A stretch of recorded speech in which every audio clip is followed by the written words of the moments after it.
আপনি কি ভাবেন যে হাসরের মাঠ অর্থাৎ আমাদের হিসাব নিকাশ হবে কোনো আলাদা জগতে বা আসমানের উপরে? প্রিয় দর্শক, আসলে তা নয়, বরং আপনার বাড়ির উঠান, ফসলের জমিন, আপনার খেলাধুলার স্থান, এই পৃথিবীর জমিনটাই হবে হাসরের ময়দান। সেদিন আর থাকবে না কোনো আসমান, থাকবে না কোনো পাহাড় পর্বত।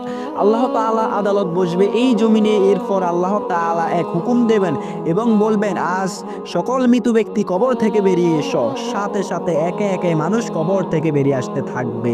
তখন ফেরেশতাদের নির্দেশ দেওয়া হবে, সূর্যকে মানুষের মাথার মাত্র 3 ইঞ্চি উপরে নিয়ে আসো, জাহান্নামকে 7 জমিনের নিচ থেকে শিকড় দিয়ে টেনে তুলে আনো, আর 7 আসমানের উপর থেকে জান্নাতকে নামিয়ে আনো। এরপর মানুষের সামনে মিজানের পাল্লা স্থাপন করা হবে।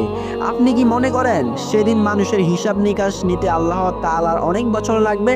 প্রিয় দর্শক, কখনোই নয়। ফজর থেকে জোহর পর্যন্ত সময়ের থেকেও কম সময়ের মধ্যে সকল মানুষের বিচার সম্পন্ন হয়ে যাবে।